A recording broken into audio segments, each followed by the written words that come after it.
Welcome to Peter and Ruffy's Football Show, sponsored by Indigo Communications. Alan Ruff, Hugh MacDonald and Tam Cowan are with me here in the studio as we get set to talk about last night's Europa League game and also about the Scottish Cup final coming up and other news that's emerging today. Of course, lots to discuss. Rangers, of course, failing to hit the spot in the Europa League. Hearts hoping to capitalise in the Scottish Cup. Lee Johnson checks in at Hibs.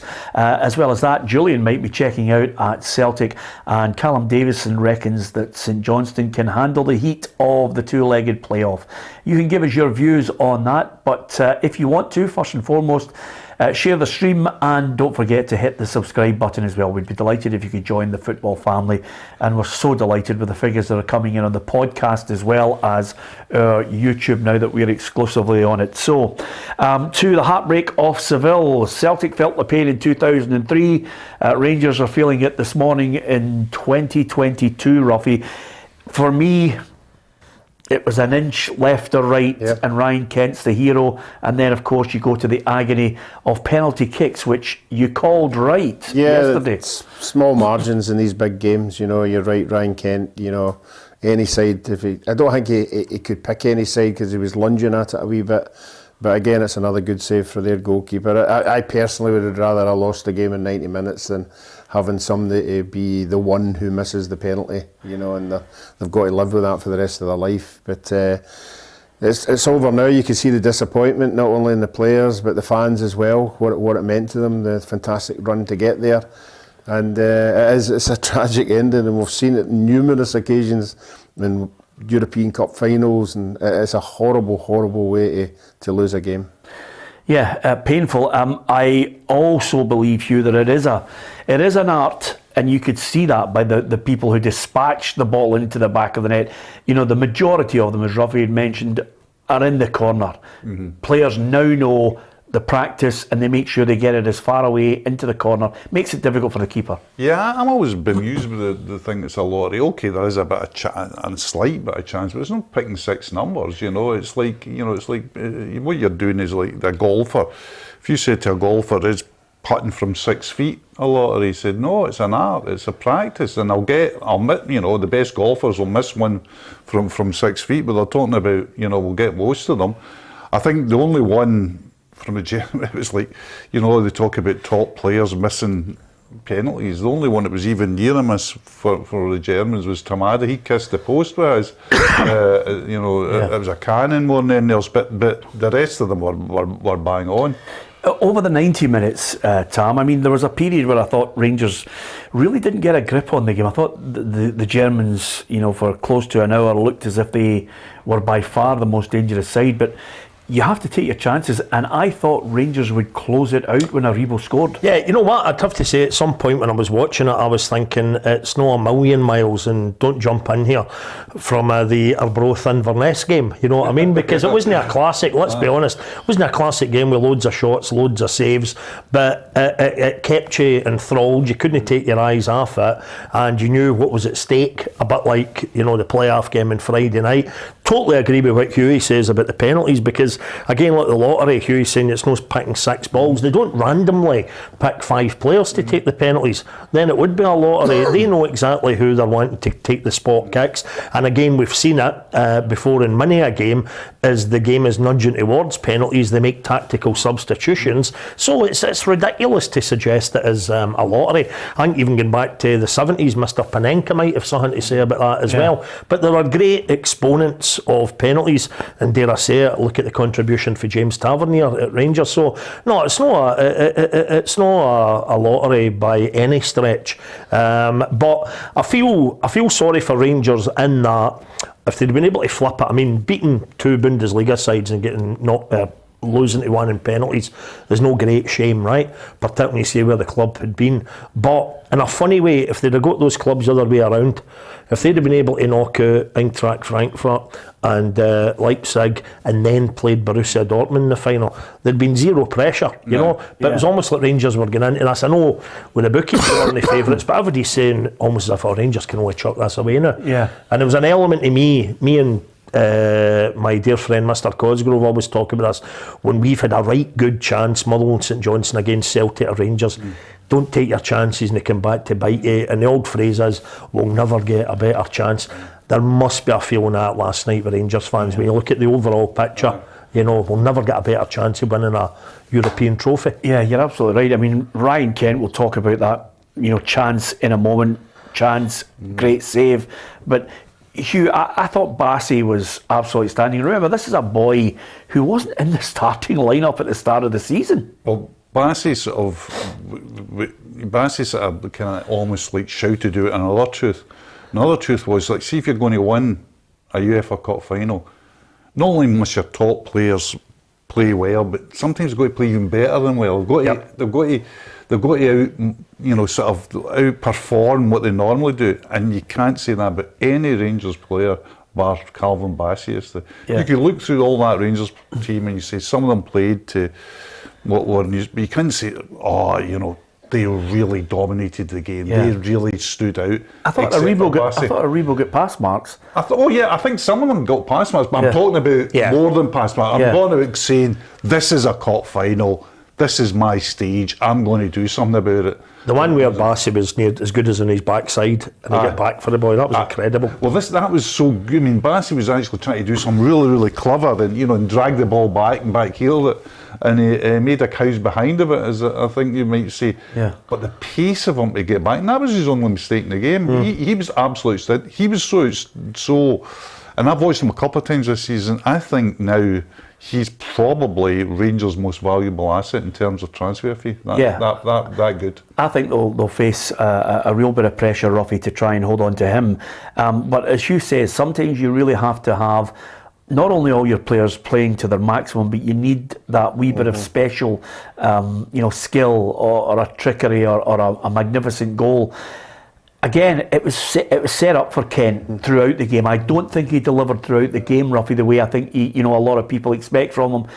But the chance, I mean, even if he makes a back end of hitting it, it's in. But he hits it so well, and the keeper produces the save that denies him. Yeah, he makes a fantastic run to get there. If you get a chance to see it again, he actually anticipates the ball coming across and puts an injection of speed to get to where he thinks it's going to be. And unfortunately, the defender was just in front of him, which probably never gave him a clear, sight at goal, and he's just stuck his foot out. And it's just one of these things, it either goes or it does it. But I agree with Hughes summing up. I've seen Rangers play a lot better than that in Europe. Yep. I don't think last night the big enough players turned up, as Hugh said. Yeah. I was looking for a lot more for Kent. And there was wee bits when I went, here he goes, and he goes by a couple and then it fizzes.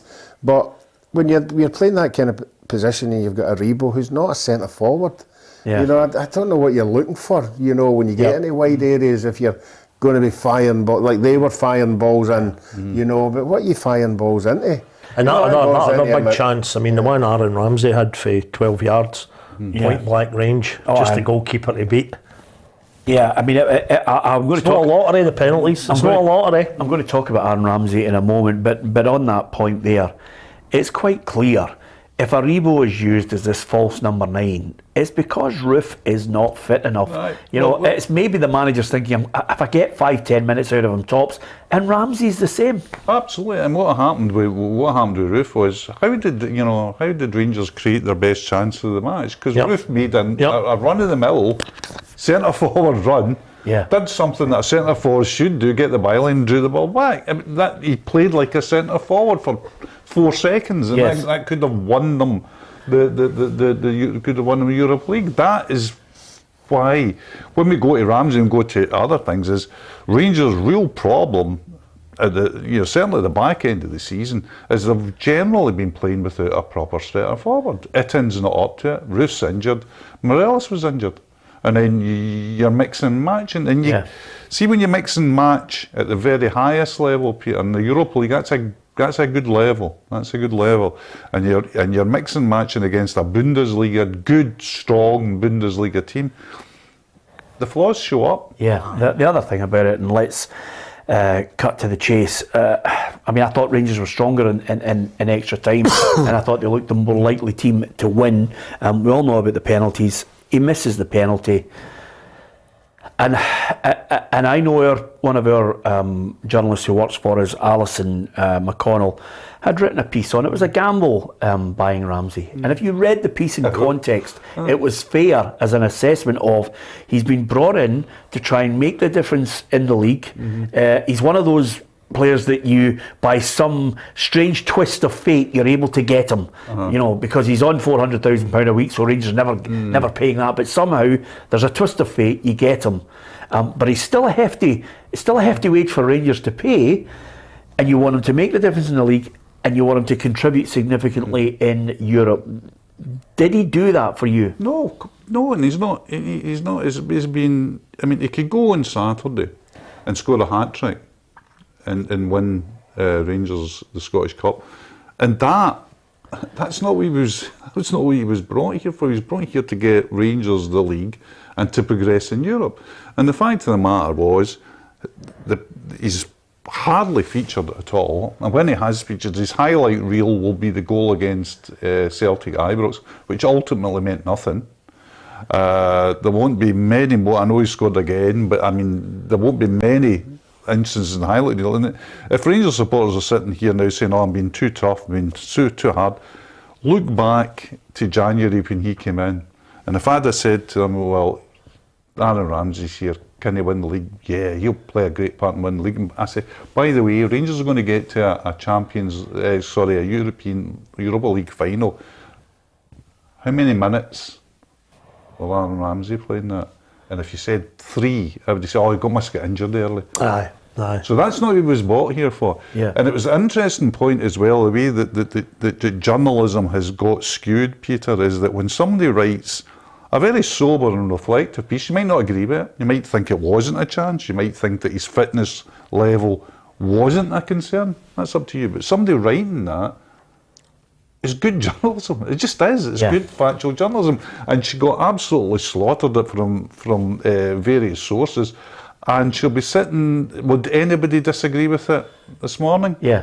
I don't think I so. think as well, in terms of Aaron Ramsey, the fact that Chris Boyd is getting so much flack. He's getting absolutely panned for saying that this is the biggest and best signing since Gascoigne. I mean, dearie me, we all remember what Gascoigne was like. It was absolutely majestic. So that's why he's getting flamed, because of the absolute zero impact that Aaron Ramsey has made. And, you know, the well-documented 40 grand a week that Rangers are paying, everybody as well, because it's been equally well documented, has looked at the balance sheet of Rangers for the past 10 years. It just seems an absolutely bonkers decision.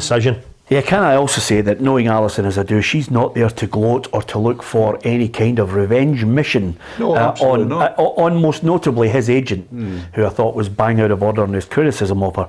I think on reflection over the course, I don't want this to become an Aaron Ramsey hatchet job. The boy is hurting. He missed a penalty. That's all he did. It's not I don't think when everybody actually takes a wee step back at the end of the season, I think they'll look Rangers fans and say, it didn't work out with Ramsey, so he goes back to Juventus and tries to start his career elsewhere. The positives, I think, will be undoubtedly, Ruffy, the Rangers fans. And I spoke to a Rangers fan who went out for lunch today, touched down on the plane, and came out and said to me, so close. Certain things annoyed him. He didn't think.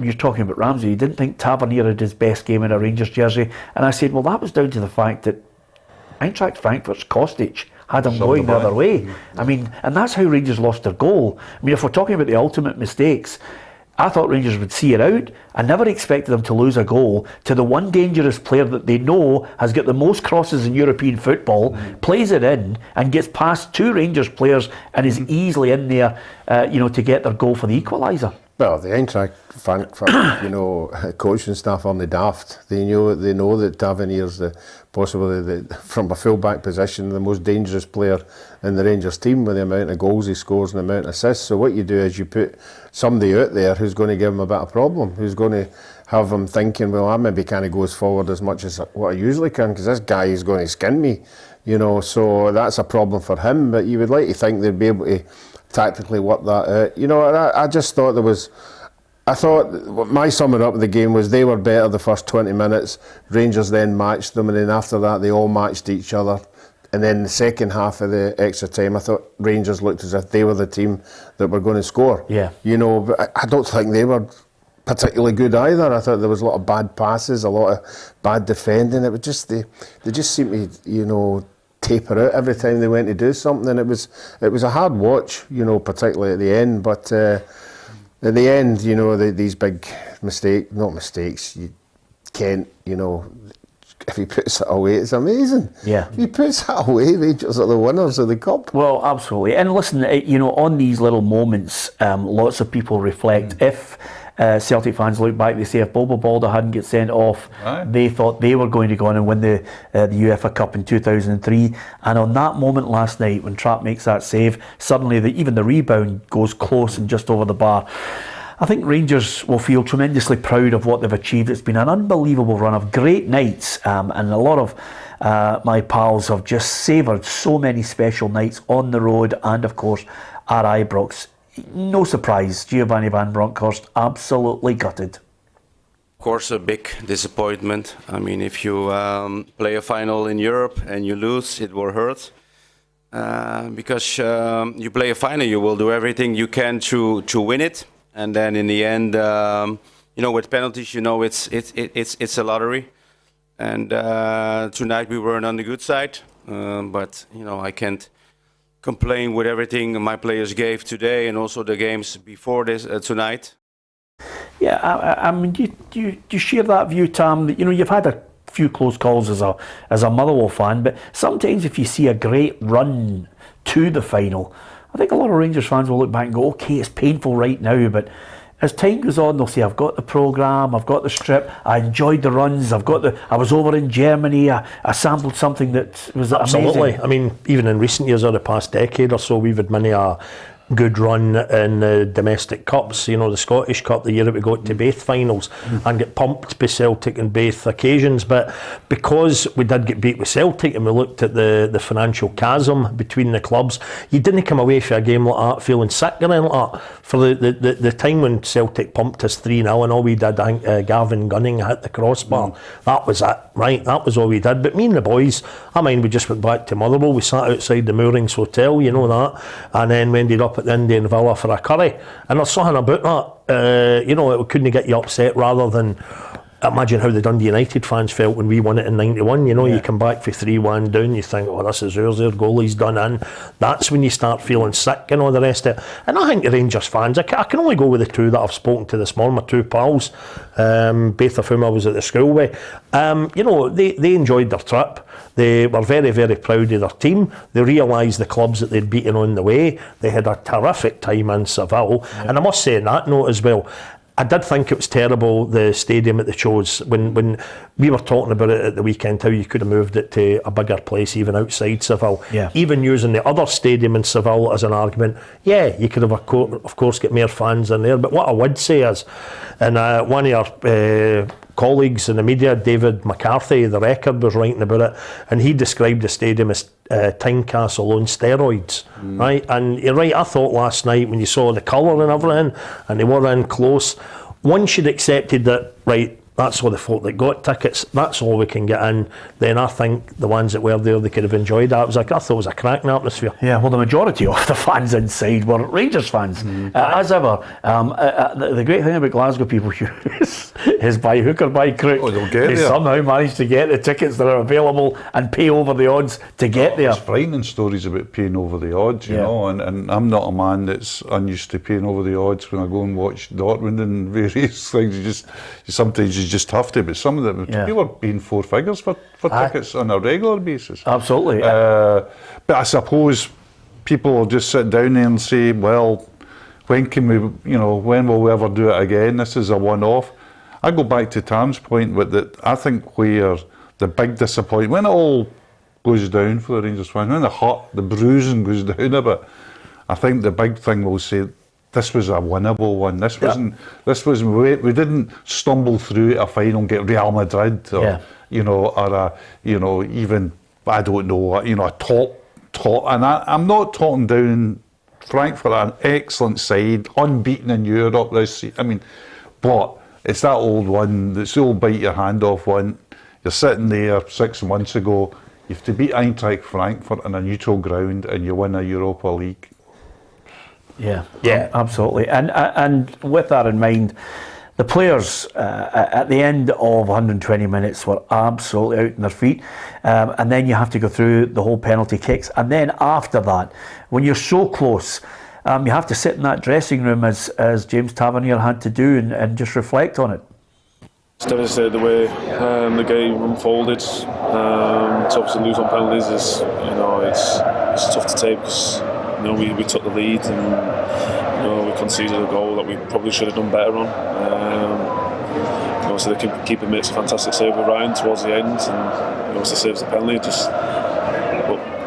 Devastated is the word, but I'm also proud of every single one that's associated to Rangers. Yeah, I think he should feel proud. I think even more so for a captain. When I think Paul Lambert, the pictures of him in 2003 walking past that UEFA Cup haunts him. James Tavenier as well. Yeah, I'm sure it will be.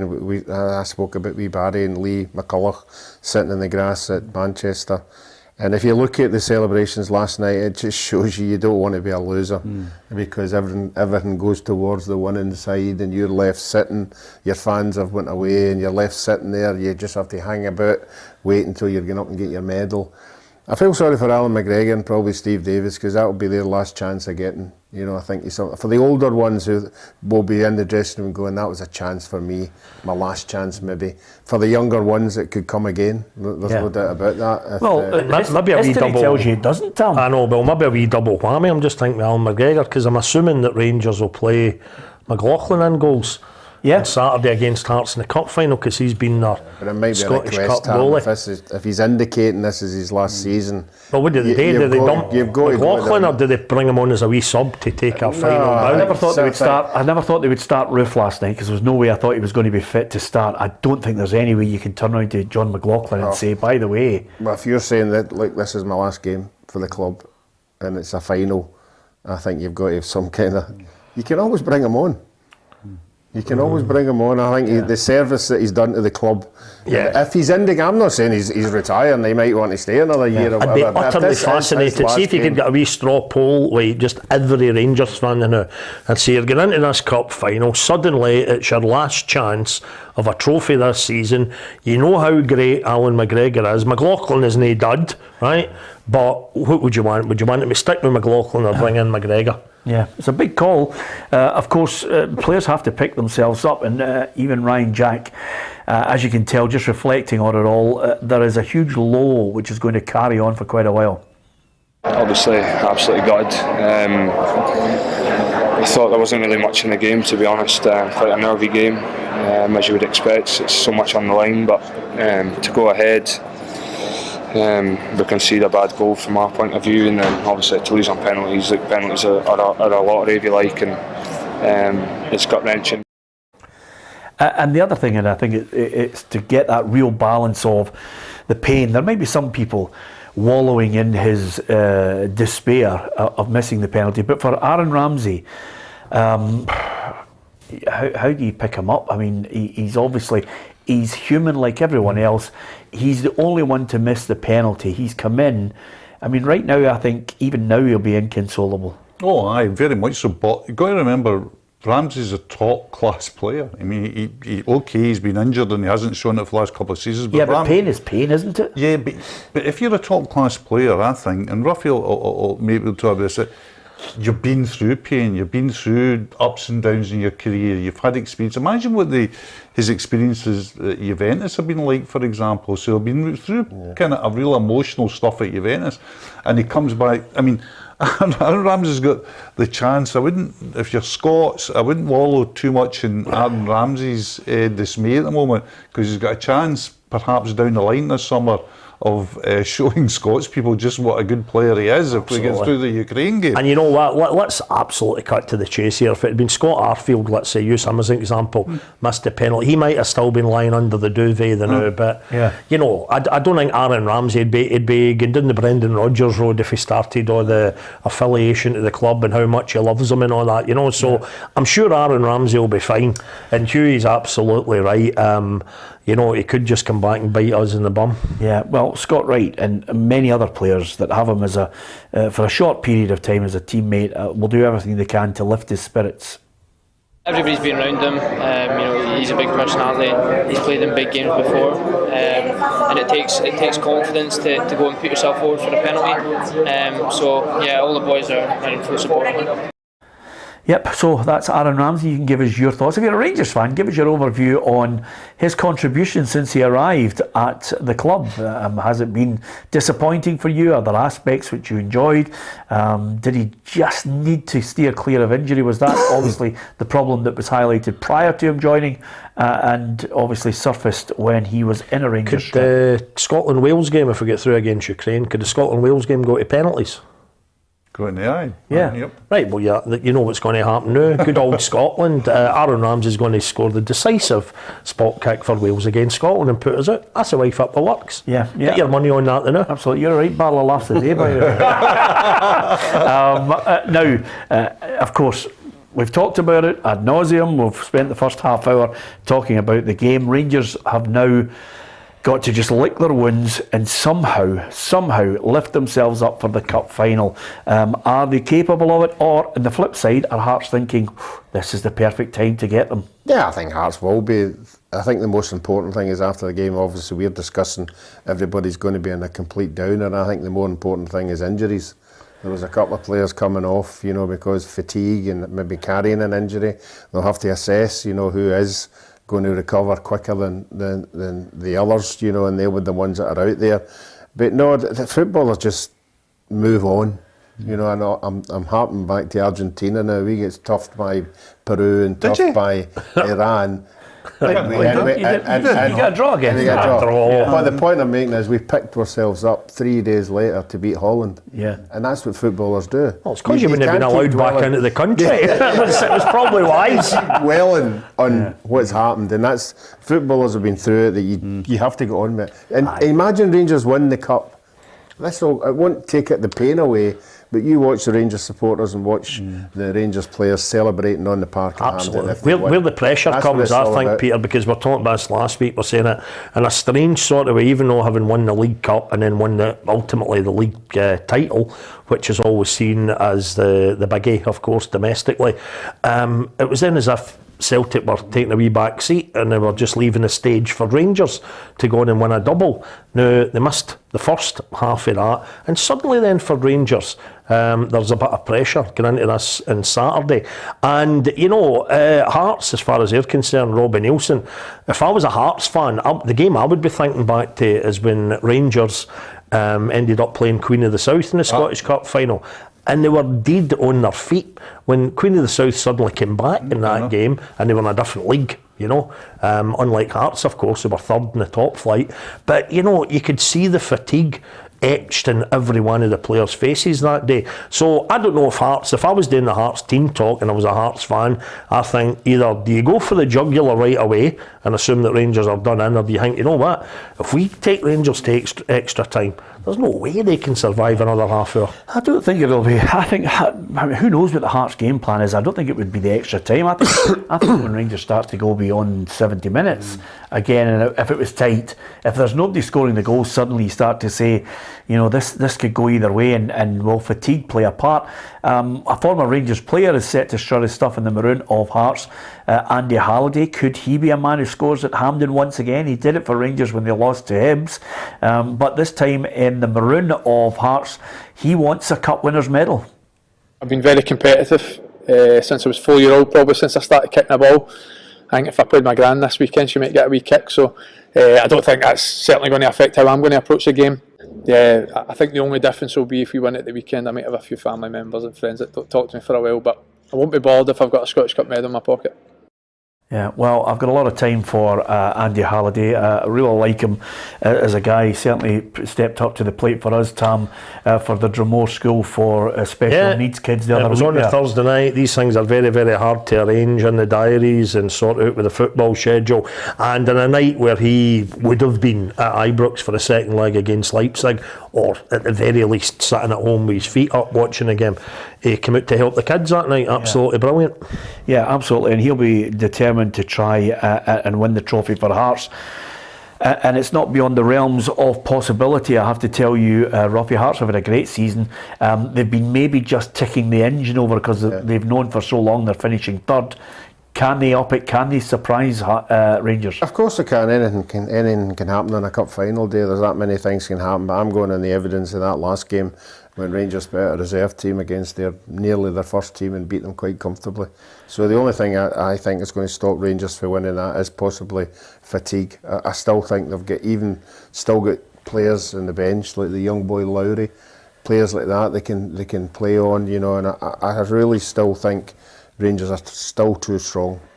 Two things I want to go back to. Obviously, we've just had a wee look ahead to the Scottish Cup final, whether Rangers can lift themselves for it, whether Hearts can take advantage. Two quick things that I'm not going to miss the point here that we really should mention about the Rangers support. There were huge numbers over in Seville, a lot of them without tickets. I think apart from skirmishes here and there, which again a lot of German fans were involved in too. Apart from the odd skirmish, the majority of the people who were out there with their families, enjoying fabulous weather, enjoying the occasion, and their behaviour, I think, was exemplary, as just normal people going to watch a football match. And I think we have to highlight that, Hugh. Absolutely, we have to highlight it because there was a great fear before that it would be, you know, just like be mayhem. Yes. And it wasn't just a fear from uninformed commentators like myself. It was a fear from, you know, the club themselves. They were very strong and saying, we've sent out all our security staff, here's legends saying this, and the whole thing's worked. I mean, the aftermath of the UEFA or the Europa League final from UEFA will have to concentrate on what happened inside the ground. Yes. There's more and more stories are coming out of the real, you know, wrong confiscation of items that shouldn't be confiscated on the wing, poor stewarding. Most dangerously, no drinks for people sitting in 40-degree heat. Yeah. You know, people hyperventilating, people fainting with the heat. That is where the bulk of the post-match inquiry will be, and that's a testament to the behaviour of the Rangers fans. You know what as well, Peter, I mean, social media, as you know, misses nothing now. It's kind of, when you're saying a skirmish, the one that was outside a cafe or something, it's the same clip that I've seen every time I go to my phone, and I don't know if it's factually correct or not, but what I read just before we started the programme is that there was one arrest in and around the game, and that was a Frankfurt fan. So even with the numbers involved, that is quite incredible. So, yep, the Rangers fans did their bit, undoubtedly. Yeah. Now the flip of this, Ruffy, is suddenly Rangers, from hoping they were in pot one in the Champions League group stage, are now going to face 4 games, this home and away qualifier and then a playoff. So it's not going to be easy. You know, there's all sorts of permutations as to who they could potentially play in this, but nevertheless, it's still something that they're going to have to engineer with a different team. There'll be players going shortly, and they're going to have to engineer that. So it's maybe not as good as they would have hoped for, but they have banked a fair bit of money, and there's still the pot there that they can savour as well if they can get there. Yeah, but it is a big carrot, to go into pot one and know that you're in there with the elite that's in there is a tremendous achievement, you know. And as you say, we don't know who they're going to get. You would bet in the last qualifying round it's going to be a top team they're going to come up against, so makes it a wee bit harder. But the disappointment of not being in that group one, they'll just have to go over it. Yeah, money is really, it can make a huge difference nowadays, Hugh. Money's what it's all about. Yeah. That's where they are. You know, it's where it. I mean, interesting thing with Celtic and Rangers was that last year at this time, you're thinking about Celtic saying, you know, it's just a huge rebuild to go in there. And a year on, you're looking at Rangers and say, while it might not be a huge rebuild to go in, there's certainly a rebuild. You know, you're thinking about the spine of the team. Peter, everybody talks about you're going to have to change a goalkeeper. You're going to get a new goalkeeper. Even if Alan McGregor stays on, he's 40. Rangers need a new goalkeeper, and they need a top-class, certain starter goalkeeper. John McLaughlin and the boy McCrory might step up to the plate. I think most Rangers fans have seen the top-class goalkeeper. They need a top-class centre-half because Goldson is obviously leaving. Yep. Hollander gets injured. Bassey is now on everybody's radar. Yeah. So they're going to need a centre-half. And then up front, they've got to now meet the striker thing because, you know, will Morelos stay for another year? Probably because he's injured at the moment. But you've got Roof, who gets injured. Itten is not good enough. Scott Wright, who's not a centre forward. Sakala, who's not a centre forward to me, who's a wide man pretending to be a centre forward because he can't hold the ball up. So I think they need, you know, big bolstering in that spine. Yeah. Talking of the money, I don't know if any of you guys know the answer to this, but I was told a while back, and I've kept trotting out the same line, told by somebody at Motherwell, that if Rangers won the trophy, Motherwell would get £370,000. Do we get anything now for Rangers getting beat in the final? You will get money, But just no. Something. There'll be around about 300,000. Oh, will it? Right, good. I think all the clubs get that. Through Celtic and Rangers. Fantastic. So it's something you should look forward to. Yeah, every cloud has a silver lining. Absolutely. When you talk about 300 grand, you know, we're not talking about just less than 10 weeks' wages for Aaron Ramsey, but we're talking about, you know, a couple of more than a couple of players. Absolutely. 5 or 6 Motherwell players. And when you look 300 grand by Motherwell now, because quite frankly we don't pay transfer fees. The guys that Motherwell bring in and for the foreseeable future, I would imagine, are always going to be brought in freeze guys at the end of their contracts, guys on loan, whatever. So right away you're thinking at 300 grand, if Graham Alexander is able to get his paws on all of it, then he's thinking, right, what is that? Am I able to bring in 3 guys on 100 grand a week? Which is, you know, what's that, 2 grand a week you'll be paying boys. That's kind of your money for a top end Motherwell player. That, you know, we're not paying out fortunes. 2 grand a week's a huge wage for And remember, if you could suddenly get team 3, 4 and 5 into a group stage, and Hearts are definitely playing group stage European football at some level. If you could get the other teams, suddenly that's a huge injection of cash. I think it changes the landscape. And it changes what the thing about European football is, no matter what team you support. And particularly, I would say, and I'm not trying to be patronising here, but particularly if you support a team that, you know, further down the league, it brings a whole joy to the club. It brings travel to us, the great joy of, you know, getting into a plane and going abroad for wherever it is. Bottom line is, you know, it saved our Player of the Year night the other evening on Saturday night. We had just been pumped 6-0 by Celtic during the day. We hadn't had a great season. The football's not been great. The entertainment value hasn't been there. And then suddenly the players had to get marched into the hall in front of all the Motherwell fans. But as MC, and you've done this many times, Peter, you to absolutely focus on the positive. And the positive is that we finished 5th in the league, and you know what? When we're getting the charter planes organised or jumping in the motors again to get down to Wales or whatever, we'll not be given 2 hoots what the standard was like the previous season. So it's great, it's brilliant. There's not many your average supporter can jump in a motorhome and. He takes the team down. I could get a chartered motorhome room for that can sleep 6. Absolutely. Take the sums down.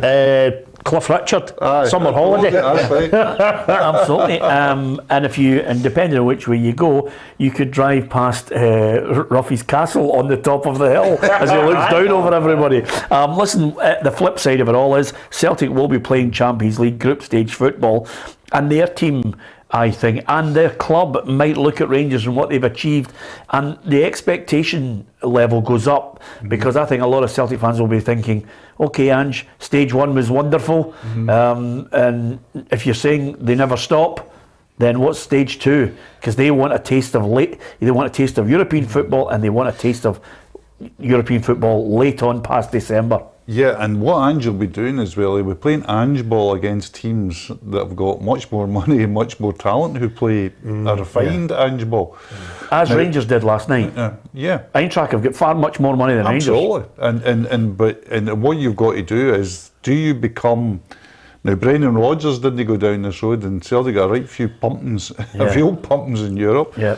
Is the appetite there from Celtic fans to say, right, we probably will finish bottom of the group, or we might try and get Europa League, and it's part of the journey if a team like Bayern or whoever, or Man City or beat us 4 or 5? I don't think so. I think now the mood is, listen, we're in this competition, let's find a way to do, none of this, what's plan B to do plan A better. Yeah. Let's try it and get out of this group in some way and get some points out of this group and some results out of this group. Now, whether Ange Postecoglou will do that remains to be seen, because Brendan Rodgers didn't. Aye.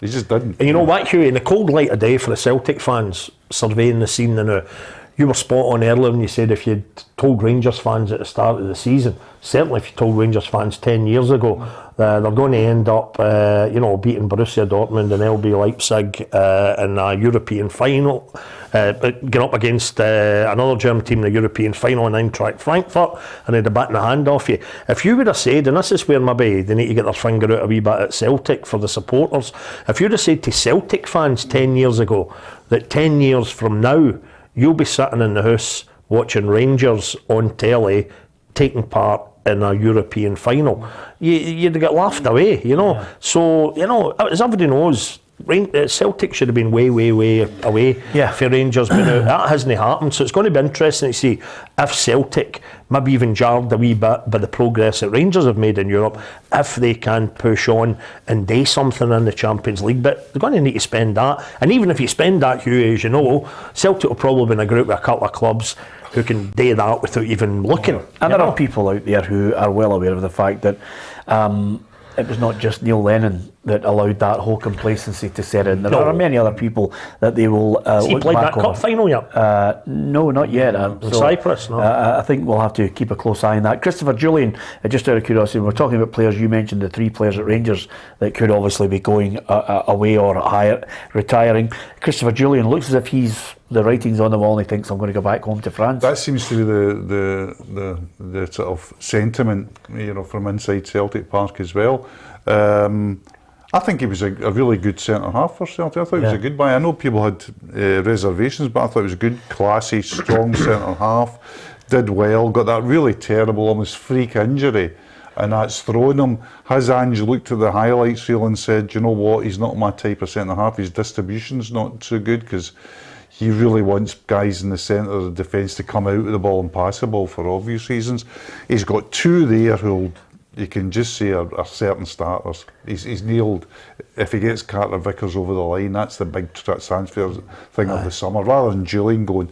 What will be considered, really concentrating Ange's mind at the moment will be get the signature of Carter Vickers. Yeah, absolutely. Okay, elsewhere today, other news.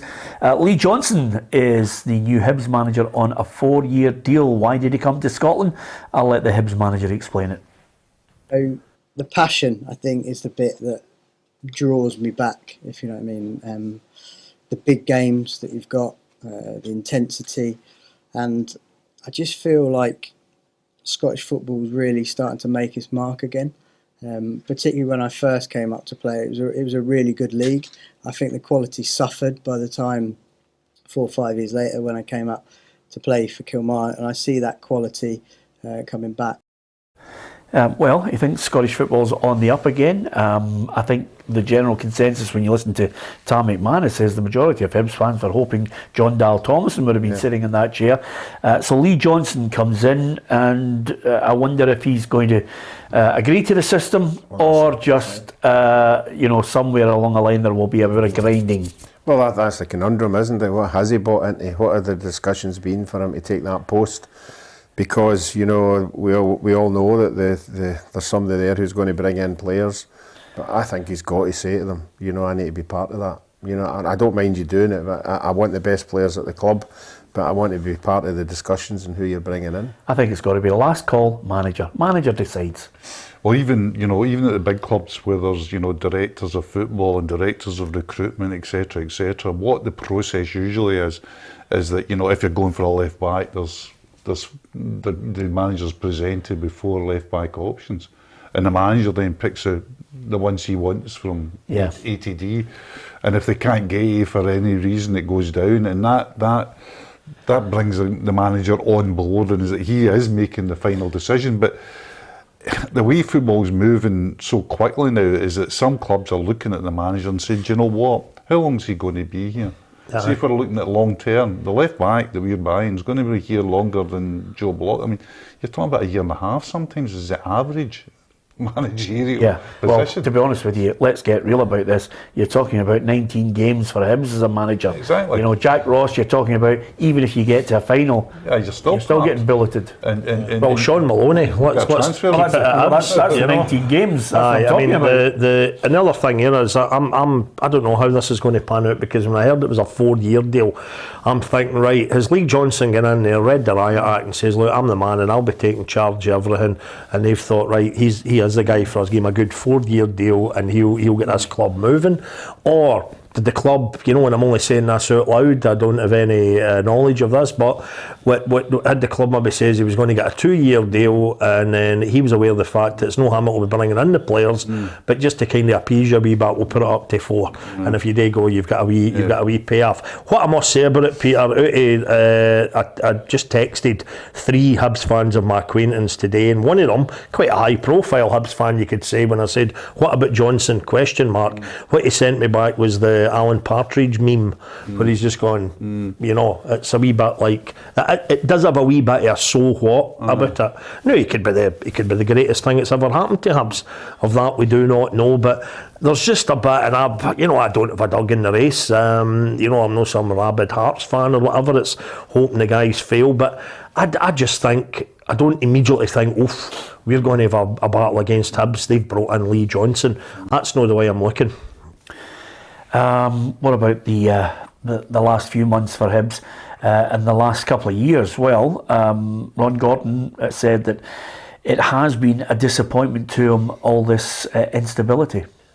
Our kind of instability on the management side has not been a positive. It's probably the thing I'm most disappointed in. So we were very diligent, I think, in our effort to try to find the right candidate, and I really feel that we've done our homework, and we're very excited about having Lee here, because I think he brings all the attributes and the skill set that we need and the leadership that we need. If he brings the leadership, let's see how long he can lead for. Lee Johnson, we wish him well at Hibernian. Tomorrow, talk about another nail biter. It's been magnificent watching games coming thick and fast, all with meaning in them, Ruffy. I do have my reservations about the size of the league. I constantly mention the fact that it can't be a healthy league when you have 3 teams that know they're not going to be battling against relegation, and the other 9 constantly in fear of going down, and that's the Scottish Premiership. I think it should be extended, but the one thing they do have right is the playoffs. And the playoffs are it's just brilliant. Yeah, I would like to think that the teams in the Championship, not just this year but other years, have proved that another 4 or whatever could go into that Premiership and handle themselves quite well.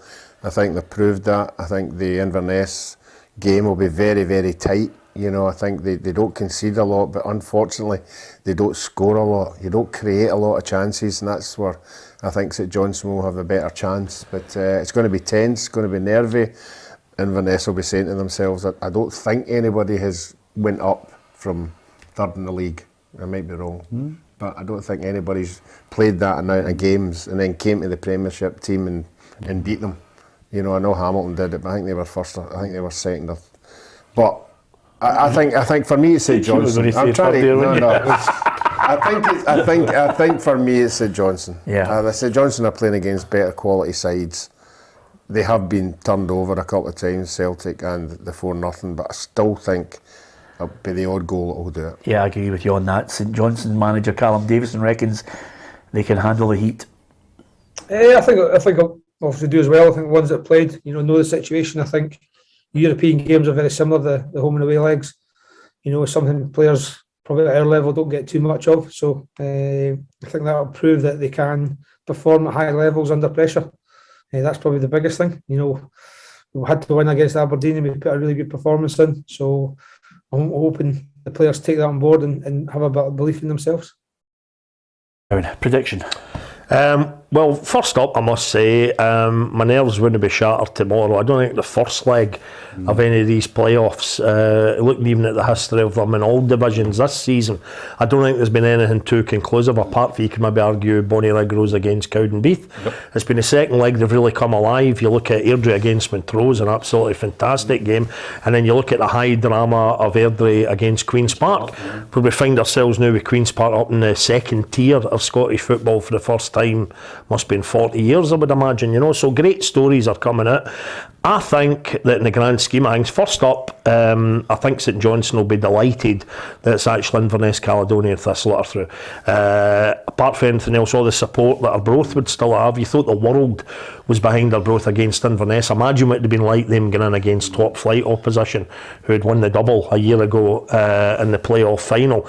And also you've got the win factor. Dick Campbell was only half kidding when he said in the pre-match build-up with the Inverness second leg that if things aren't going his way, he would just switch on the wind, right? And you know, we all know what it's like up there with that. The pitch was getting criticised for being quite hard.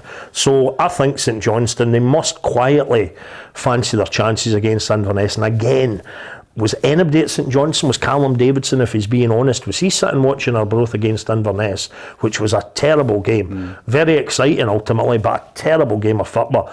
Surely to goodness he's sitting there thinking, bring it on. Yeah. Who are you going for?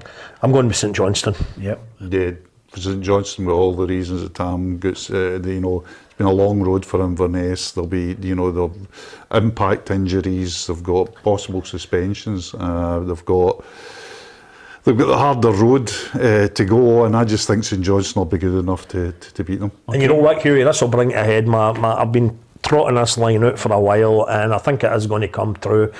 I've been saying to Mr. Cosgrove, St Johnstone diehard, that you know what, Stuart, if in a few years from now, when you're all looking back in Saints history, you might look back and say, we won that cup double, and yeah, the year after it was rotten, but we survived, and we came back to fight another day. They would have absolutely bitten your hand off. I've got St Johnstone. Ruffy? I think it'll be a draw for Inverness, and I think St Johnstone will win the second game by the odd goal. Okay, thank you for that. The fear for St Johnstone, of course, let's not forget, it always goes to the second leg, and one of the most magnificent football spectacles I've ever been caught up was, many years ago was it now, but the Hibs Hamilton Accies playoff, when all the way through until virtually the last kick of the ball, you thought it was Hibs, you know, and then bang, and that was aimed down. You can still see Terry Butcher and Maurice Malpass in the dugout and couldn't believe what they were watching. So I would certainly take some of that excitement. It'd be great, but Monday night I think it'll be a cracker. I agree with Ruffy, I think it'll be very, very tight up in Inverness tomorrow. Yeah, okay. Alan Power has returned to Kilmarnock. Derek McInnes signing him and bringing him back to Rugby Park from St Mirren. That's just another one of the signings, and undoubtedly over the next few weeks a lot of players will face uncertainty over their future.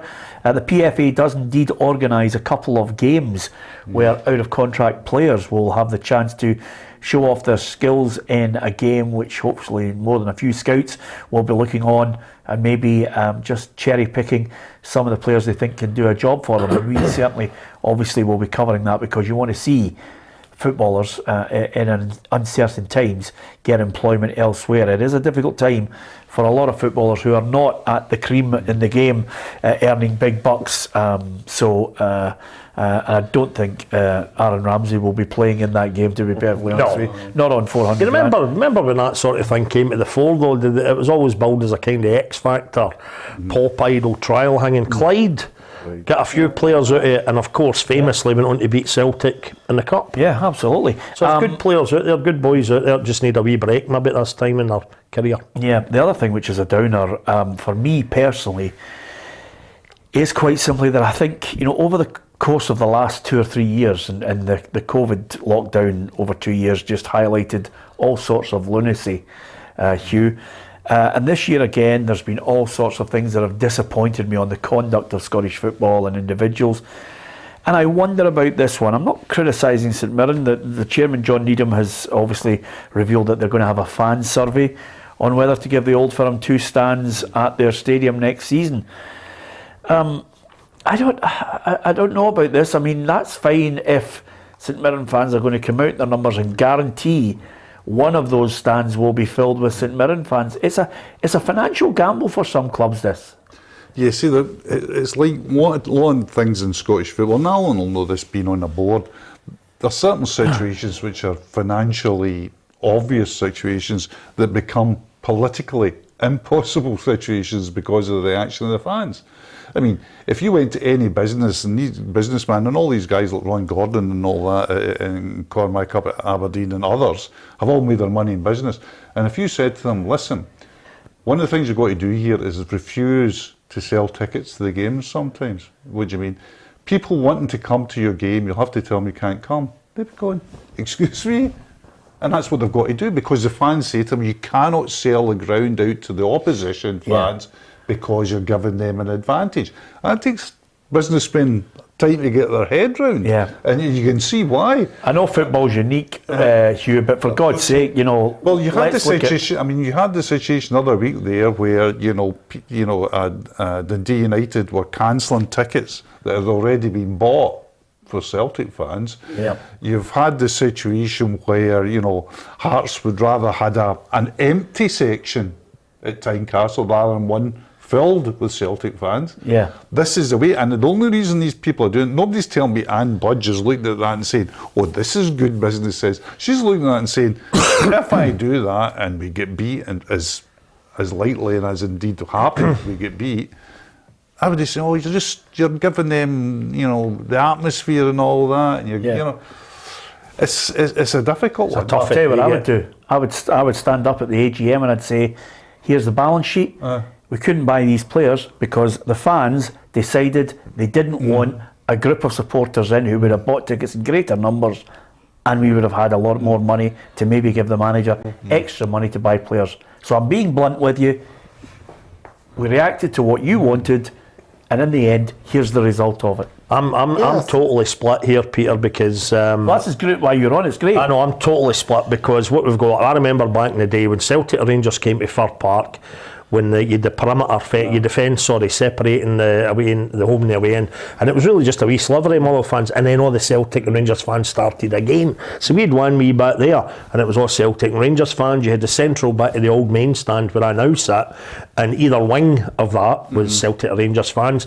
Now that has changed down through the years, where up until fairly recently, Celtic and Rangers fans still had either end of the old main stand, but they've now got that big lovely two-tier south stand. It's all theirs, and the reason that we won't then give out other seats is maybe primarily we do have a fan that's running the show, an absolute diehard fan in Alan Burrows, who's our chief executive. He's been there and done it.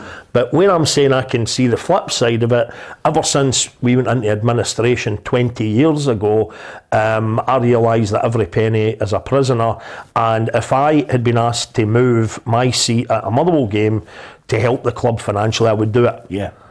But it's a toughie. It's all that, and particularly when you've got now, and St Mirren, correct me if I'm wrong now, fan-owned club themselves, and you think, well, fan-owned club, why are you upsetting your fans? And if they're the owners, surely the ultimate say is with them anyway. Well, it's a strange one. But I think you're right. I think the ultimate thing is, I think you're right. If fans are in charge, or indeed a board reacts to the fans, I am all for that. That's the democracy of it all. If they react to it, fine. As long as you explain the financial consequences of what you're doing. Because if it happens that you suddenly see, this is where we've lost money, that's fine, as long as you can accept that. There has to be a correspondence between the fans. You have to bring them on board and say, right, how many would be coming to that game, give them a chance to, like cup final tickets, when that's distributed, you need to say how many you're going to bring, and if you don't bring them, then we're giving them to the other team. And you just need to be sensible that you can do it with league games as well, as has happened recently with cup finals. You think, right, if a club is wanting a 50-50 split going into a final, offer them that 50-50 split with a deadline, so that you still get plenty of time to give the excess tickets to the other club. It just needs a bit of common sense. Yeah, okay. Everton, Crystal Palace, Aston Villa, Burnley and Chelsea, Leicester City. Nervy tonight. Frank Lampard's got a big job in his hands, and he knows that destiny is in their own hands. That's a nice thing, that's a good thing. And, if you'd have offered that to us a few weeks ago, for sure we probably would have taken it. But that's how it's just words at the moment. It's nice that it's in our hands. If we can put in the right performance, get some things that go our way, tap into the atmosphere, which is going to be special on the night. Our fans are going to turn up in huge numbers to support the players. If we can tap into that, then we know we have an opportunity to get where we want to be. As you undoubtedly know, Ruffy, my allegiance would be to Liverpool, but I want Everton to stay in that league. Yeah, I think it's the same we discussed our Premier League. We want all the big teams in it. We want the derby games. We want everything that goes with that. And I think Everton, although they have a couple of bad seasons, they come into that category. You don't want to see a massive club falling out of that. Can I ask you, Peter, how long have Everton been top flight? I don't think they've ever been out. They've never been out of it. I don't recall. I thought they were one of the clubs that have always been up there. Yeah, I think that other wee great stat recently. I'd love to hear the Scottish equivalent of that. I know we're running out of time. That as of, was it 3 weeks ago, that Port Vale are the only club in England that has beaten all other 91 clubs. Wow. As the senior leagues are just now, Port Vale in their history have beaten every single other club, and they're the only club that can say that. And that's why you're here on the show, for just little bits of useless information like that. Before we go, Tam, it's quite emotional, to be honest with you, because, we get to a situation where you said, when was the last time Everton were out of the top flight? We don't think they have been. I think maybe the last time they were out of it was when Ruffy had another partner, and they worked relentlessly through the entire season, and they didn't take any time off. But now that he's here on Easy Street, this is his last show today. Absolutely. The season's not over, Tom. Absolutely, it's poor. I think you need to just have a rethink. You've got a big season ahead next year. He was 70 recently. Do you remember halfway through the season he thought he was going to die?